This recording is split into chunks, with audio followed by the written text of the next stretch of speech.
Hello, you wonderful people, and welcome to another episode of Super-Fanta-Fi. This being a show, we're talking about TV shows of the supernatural, fantasy, and/or science fictional genre. For today's episode, I'm going to talk about the latest episode of NOS4A2. A lot of really interesting things went down in this episode, so let's break it down. First and foremost, I got to talk about that intro, because at first, just in particular, I saw that security guard. I didn't think much of it until they showed a close-up of his face. I was like, wait a minute, is that Jim Norton? And it totally ended up being him because I also saw his name in the credits. I was like, Jim Norton, that's crazy, that's wild.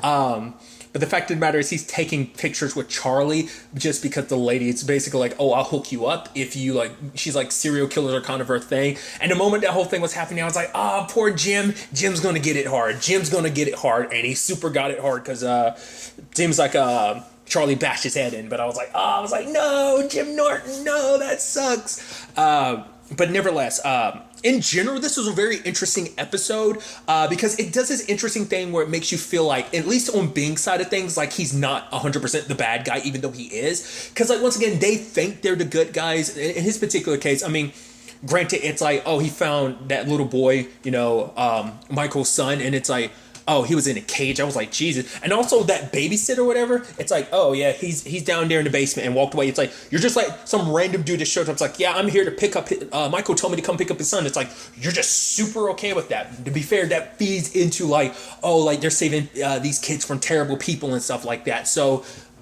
but it's like, but it's almost this sweet thing where it's like Bing is actually very, he's like, oh, are you okay? He's like, I get it. I know what it's like to be picked on. He's like, yeah, but you're so big. He's like, yeah, I know. I used to think, I was so big because I was filled with so much sadness. But then, I realized, a frown is just a smile upside down. And now I look at everything that way. I was like, if you didn't know who Bing was, if you hadn't had an entire season of him doing some evil shit, you would almost think, it's twisted how sweet that moment can be, but it's so disturbing because the context around it, and it's just it leaves you feeling a little mixed because it's like, oh, you're like, oh, it's kind of sweet Bing's acting like that, but we're dealing with Bing Partridge, who is a killer, who is going to basically serve these kids up to Charlie Manx, who obviously in his own right, he's saving them, but also he's turning them into monsters. So it leaves you conflicted, and I just thought that was such an interesting thing. The episode also does a really interesting thing of him, us getting a peek into his past. Because we've only gotten a small fraction, because I guess at least when he was with Jolene, I didn't realize his history went further.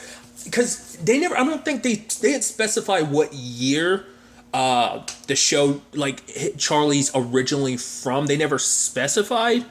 I'd assume early, because we know at least the whole thing with Jolene was in the 50s, so I'm assuming this is maybe the 30s, or I would assume the earlier 1900s. I was I don't think it's the 1800s. Because the cars came about at least more automobiles were definitely after Ford, and that was what. When did 1918, or was it the 1920s when Ford came out? It has to be the 1930s or 40s. This has to be at least some time before he met Jolene. Because I was under the impression maybe Jolene was his first, but it's no, there was someone before Jolene. There was Cassie.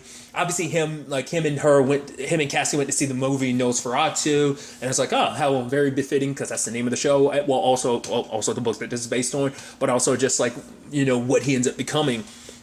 But basically, we kind of find out that they're kind of almost a not necessarily rag to riches story, but she comes from a well-off family. He's not. He was actually the driver for her dad, but her dad used to like Charlie until Charlie started dating his daughter. They eloped behind his back, and it's oh no, Charlie eventually got on his shit list. So it's a thing of Charlie has this dream of basically having an army of automobiles, kind of a driving service, but a whole fleet of, basically almost what would have eventually, I guess, become basically what's a taxi service now. I guess you could make the argument, he was ahead of his time, but also where they live, because apparently it was in Wyoming. It's no one can really afford high class automobiles that be chauffeurs and stuff like that. They can't afford that. And so obviously he wanted to get some money from his father-in-law to make this dream come true, especially because it turns out, she's pregnant with Millie. So now we're okay, so now we're meeting Millie's mom, because that was still kind of an enigma of where Millie came from. It's that whole story. But it was kind of interesting that he's so kind of dead set on his dream and stuff like that. And, you know, what he has planned, you know, it's like, oh, he's planning on taking care of his family and stuff like that. He's asking his father-in-law for some money, but his father-in-law is kind of like, he even described, it's like you, what was the word? He's like, your name is Manx, but I don't know any other Manx from your family. The only Manx I'm aware of is a cat with no tail. And so he's asking Charlie, he's like, so where's your tail? I was like, wow, that, because he basically straight up is like, I don't like you, dude. The fact of the matter is, I was hoping, you know, maybe your daughter would end up being smarter than mine, because the fact of the matter is that she can't see Charlie for who he is. Because even he's like, I don't know what it is about you, but there's just something off about you. And I'm like, that's so interesting. Because obviously Charlie's saying that everything he's doing is for like, I'm doing it for your daughter, I'm doing it for my daughter, and he's just almost like, sure you are. So, and it's like, I'm not going to let him just be some vampire. It's like, I'm going to take care of my granddaughter. She's going to have money in a trust fund, but she won't have access to it until she's 18. And she's like, I'm going to leave money to her, but not to you, Charlie. You know, so it's like, because Charlie rubbed him the wrong way. Then we see some time skip later, we see that Charlie, like, things are rough because he's so dedicated to his dream. Like, he doesn't have the money necessary to make it, so him and his family are on hard times. And his wife is like, okay, so I don't know, she's like, we're gonna have to do something different to make sure that we have enough for groceries. And it's so interesting because Charlie starts showing, I think, what is his true side, that basically he starts blowing up at her because she's like, oh, I should get a job and stuff like that. And he's like, oh, maybe we go stay with my sister for a while. He's like, oh, you would like that. Like, he took it as an insult. Like, I think his pride was hurt because he's like, why don't you believe in it? She's like, I've believed in you since the beginning. Like, I've always believed you. I still believe in you, but believing isn't just enough to put money on the table, put food on the table. She's like, maybe I should get a job. It's like, he took it as an insult because it's like, oh, the fact of the matter is you don't have my back. It's like, what are you talking about? I'm here because I have your back. I was like, wow. So it kind of shows you that Charlie was already a little lost and broken before he became what he did, because I think his whole thing, his Inscape, New Christmas Land, the Wraith, everything was, it became a manifestation of his own, like, darkness, because it basically just amplified what was already there. Because even Jolene was like, oh, he lost his soul. And it seems like, and now in retrospect, it's like, it seemed like he lost his soul long before he even met Jolene. Jolene was kind of under the impression like, oh, because, like, I mean, I don't know whether this is something you're retroactively changing, but in season 1 they made it seem like that was he'd already taken a whole bunch of children by then and asking Jolene to, because he was talking to that dude last season, and it's always been someone, because obviously he keeps looking for someone pure to be, you know, the mother to his children. And it makes sense considering one of them is his own kid. But I thought it was such an interesting thing because, like, his daughter is the only one that believed in him. The whole thing of Christmas Land was something between the both of them. And even the whole thing that he says to the kids, like, oh, dreams is where Christmas Land is not. Like, he basically said it to the kids before they go to sleep in the Wraith and everything. So it's like, so we see it started with his daughter, and then eventually he applied that to the other kids. You know, he ended up spending their $3,000 buying the car, the new outfit. He's like, oh, this is going to be the beginning. And she's like, how much did it cost? And he's like, $3,000. She's like, where'd you get the money? I sold your mother's rings. And she's like, that's the only thing I had left from mom. He's like, don't worry, I'm going to get them back and stuff. Like, she's like, take the cars back. You know, but he's like, I can't. It was a special deal. It's like, the fact is, and I love this later on, where he basically is like, everything I've done for you. And she's like, no, Charlie, that's where you're wrong. Everything in life, everything you've done has been about you. And I thought that was such an interesting thing, because you started piecing that together. It's like, everything has always been about you. You want to say you're doing this for your daughter, you're doing this for your wife. It's like, no, you're doing it for yourself, because this is supposed to be a middle finger to your father-in-law, because he said you couldn't do it. He looked down upon you. It was like, no one's going to look down upon me again. I'm going to rise up. I'm going to do this and I'm going to do that. Which also begs the question, his daughter never got her inheritance. That money stashed away somewhere. So he might, which is also interesting considering the fact is his daughter can't get older. So she's probably like, maybe 12 or 13. She can't get the money till 18. So it's like, has he been taking the money subsequently since, or have they just left that all behind? I'm curious. It's just like, the fact is they added it in there. That could just be context for like, oh, I don't believe in you. I left this money for my granddaughter, but F you, Charlie.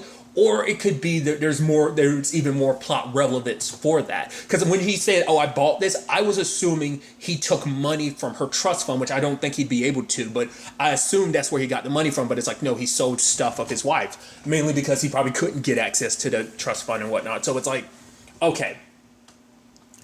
But it's interesting because like I said, it just shows you that Charlie was kind of a very self-centered person, and it kind of as the thing progresses, it kind of shows you he continues just to be a self-centered person. He wants to say this is about other people, but this is about himself. Because once again, he's talking about all these children he's saving. Like, let's not forget, he benefits from these children he's saving because it makes him younger. You know, because we see that in the episode. Obviously, he's that crippling old man the entire time.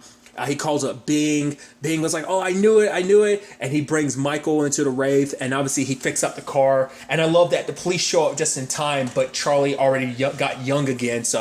But his wounds still opened up, which that was so just like, oh, it looks so like, obviously, you know, it's prosthetics and everything, but it still makes makeup and prosthetics, but it still makes you go, ugh. The fact is he's stapling his stomach closed from the autopsy. Then he has to tape himself closed. You know what's interesting, what I think is kind of fascinating, we see the children eat, you never see Charlie eat. Because I guess for Charlie, because the kids actually feed on people, Charlie feeds off of them. I think it's like basically he feeds off of their souls, so I guess that's his sustenance. Because he kills these people, but we don't see him actually, like not unless he's killing these people and eating their souls, but it's like I think that specifically it's children, obviously. That's why he has to, like the children make him younger and stuff like that. But like they've never really broken that down like 100% how his whole Inscape and like the Wraith thing works in that regard, you know? Because it is a thing of like, because once again, he is, and it's something I've talked about, you know, in the Nerd World I made recently, like obviously this is kind of like a vampire story, but he doesn't act like a vampire because obviously he's not, because he's kind of like this world's version of a vampire. It's kind of, its own thing. It's supposed to be like a twist on a vampire story. So he doesn't eat people. The children do, because I think he makes them like him, but they're modified because of his Inscape, because of his Wraith and everything, you know, a modification born from the darkness, because basically the monster he is kind of came to the outside and he kind of transfers it to other people, but because they're not their first monster, because of that, they need blood and bodies to eat. It doesn't seem like he does. I think his sustenance is their soul. So, like I said, it's just interesting that you kill all these people, but we don't see you eating. Because, like, there's a trail of blood from when he killed Jim Norton's character that I'm like, you're not drinking that? Because I was just talking about it, because I was like, well, we never seen him directly kill anyone last season, to my recollection. Because everyone that was ever killed was like someone that was working with him. So it's like Bing would kill the person, but it's like, so we never seen him feast. We've always seen the kids feed, but that's what I thought was kind of interesting. So, and he also said something I thought was fascinating, because Millie had called him up and was like, no, the lights were going out and the static is getting closer. And he's like, no, that shouldn't be happening. What's going on? Because I guess for him, it's like, as he thought, like, even if I die, at the very least, Christmas Santa will stay around. But it's like, no, it's your Inscape. And I guess he thought, like, as long as I'm alive, my Inscape will always exist. Which makes you wonder, does Jolene's Inscape the dark tunnels? What happens to a person's Inscape when they die? Like the fact of the matter is, the Inscape is born from your own, you know, it's pulled from your imagination. It's pulled from what's in your mind and brought into reality. So, like, obviously, if you die, like, because I think even if you have children, I think their Inscapes would be different. So, like, in Vic's case, if her son, which I didn't realize his name was Bruce Wayne. I knew it was Wayne. I didn't know it was Bruce Wayne. They kept referring to him as Bats, didn't they? So it makes perfect sense, you know. So I just thought that was interesting, but I didn't realize it correlate that until his name was Bruce, and I was like, Bruce, I thought his name was Wayne. I was like, wait, Bruce Wayne, really? And it turns out that to be the case. So I was like, okay, I didn't catch that last episode, but regardless, because they kept referring to him as Wayne, but they never called him Bruce. Tangents and all that, but if Bruce ended up getting an Inscape, I don't think it would be Vic's. I think he'd get his own Inscape. I think it works kind of like that. Like, I mean, it makes you, I would assume also, it makes you wonder, like, if being a strong creative, hereditary or not. Like, because Vic's one, does that mean that Bruce is more likely to be one, or is it just, it's still kind of a 1 in a million, even if you have a kid, you know? So maybe someone later down in Vic's bloodline would eventually get one, but that's just because of the odds of it, you know, stuff like that, you know. I don't know if that's stuff they'll ever cover. I don't know if that's stuff they've ever broken down into books. Once again, I'm not much of a reader. I've never read the book. I've just read like one or two sentences just comparing, like, obviously I know like Vic's a character in the book, but I don't know like how closely, because I think, like I said, I think the book takes place in a different time frame. I think it takes place in the 80s, or at least some of it does. So once again, I'm ignorant on that front, just like I said, I'm not much of a book reader. Nevertheless, I am, it just makes me wonder about that. Getting back to what I was saying though, it's like, so I wonder why he was under the impression that if he did die, that, you know, it would still keep going. I guess it makes sense because he was dead this entire time. It took 8 years for it to finally shut down, but like, but I'm wondering why. I guess maybe like his power over Christmas Land is waning. Like, because I don't know, maybe because I don't know. I'm curious. It has to mean that something has changed in that 8 years. Maybe something, maybe it's related to Vic. Maybe whatever the case may be, something is interfering with Christmas Land and eroding it. Maybe it's just like over time or something. I don't know. Maybe because he needs a certain number of kids in there to keep Christmas Land going, because it's not just him that's feeding off of it. It's specifically his Inscape is feeding off of the children, and that's in turn feeding him. You know, maybe that's how that whole situation works. But still, nevertheless, like I said, he was still suffering from his wounds. It's not until he meets up with Bing, and specifically when he gets back into Wraith. So maybe it's a thing of, it's also proximity. Because over the course of the first season, he was never far from his Wraith. He was always nearby, young or old. His Wraith was always, so I guess like he can't fully like be immortal until the Wraith, you know, because obviously the Wraith keeps him young and it also keeps him from dying. Obviously, the moment like it got broken by Jolene in season 1, he started aging. Obviously, like he was far away from it. Even though there was a kid inside of it, it restored his youth, but it didn't recover him. It wasn't until he got inside the Wraith that he ended up healing. And then there's a whole thing about Bing I thought was interesting. And Bing's like, oh, I'm finally ready to go into Christmas. And he's like, we promised 10 kids. He was like, what? No. He's like, that's not fair. And it's like, this is the deal we made. And, you know, he's like, I stayed, you know, low key for 8 years because you told me to, and I didn't do anything. But he's like, you had your doubts. He's like, yes, maybe 1 or 2, but I always believe that should count for something. And it's like, doesn't matter. Shoo. You know, you got to go see something. And it's interesting he wouldn't run into Bruce, which is so sad considering that happened when Vic's away, you know, because he's like, oh, I'm older, I can do this, like, you know, Bruce is like, no, I can come here on my own. But it's like, oh yeah, like Charlie Minx, like he killed children, and it's like, oh, your mother, she told you those lies or whatever, and kind of scared Bruce away. So it's interesting considering the fact is, I'm sure in his mind it's like, oh, I'm going to save you because your mother is the one who tried to screw me over. But also the fact of the matter is you're innocent and your mother's going to drag you down with all her issues. So in a way, I'm sure he's going to quote unquote save Bruce for multiple reasons. One, just to be able to get you back at your mother to a certain extent, but also because it's like, oh, you're a child that needs to be saved. But once again, why he has such an arbitrary number like 10 is what I'm curious about. Also, I'm sure it's BS just to keep Bing. He knows Bing, you know, needs to be like pulled along, reeled in like a fish. So it's like he's using that as bait. I'm sure when it's all said and done, he'll end up killing Bing. I don't know. I should actually, you know, circle back to it, but Cassie was going to leave Charlie, but Charlie's like, you're right, I'm selfish, I failed you, let me at least drive you to your sisters, let me just do this. And then he drives them there, but as he's driving them there, like he's drinking and he's losing his mind. And while she's in the back seat, Millie starts transforming. Now, there's a part of me that was almost kind of like, I don't think this is going to be the case, but you don't think it's going to end up being I don't think it's going to be this, but you don't think the twist is actually going to be that it's actually not Charlie's Wraith and all that in actuality, because it seems like you don't think this is actually could be like, you don't think it's going to end up being the twist that it's actually Millie's, like Christmas Land, the Wraith, it's all Millie's. I don't know. Part of me, because she was the first one, like she kind of transformed out of nowhere, but I guess it's just because in that moment he wants his daughter to kind of stay young forever so I can protect you and I love you type of, I don't know. And for her first victim to be her own mother, it's sad, you know? And because I guess like, because obviously like kind of scratching my idea that like maybe the Wraith and Christmas Land are actually it's actually Millie's, and that maybe because she loves her father, she's giving him access to it. That's what I was, but scratching that idea, like maybe Millie became that monster because it's like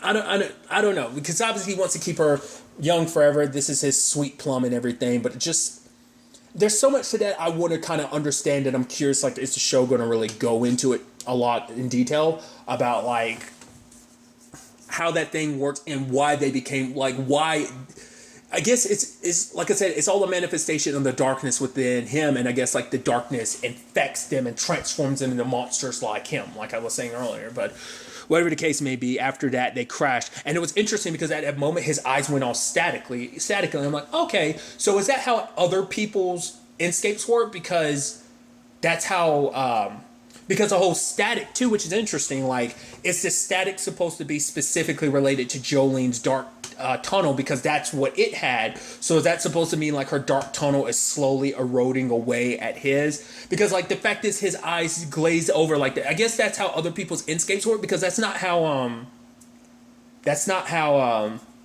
VIX worked. I mean, maybe given enough time, eventually her eyes will, like when you've given in completely to your Inscape, maybe because the whole bleeding eye thing is supposed to be a step towards that, and then eventually it gets to the point her eyes will static up. Her eyes have only ever done that because of Jolene's, Inscape. So this makes you wonder, like I said, the fact is that Vix hasn't done that, like her eyes haven't done that, makes you think maybe her Inscape situation is very different from other people's. Like I said, like his did that, and now we've seen that Jolene's did that, so it makes you wonder, like, is some correlation there? So I thought that was interesting. But nevertheless, so present day, like obviously there's the thing with her, oh, we're in Christmas land. Millie's like, oh, I'm so happy you're back, Dad. And he's like, oh, here's a friend of yours. So are you going to stay, Dad? She's like, aren't you going to, like, she's like, hi, I hope we're going to be friends. Are you going to stay?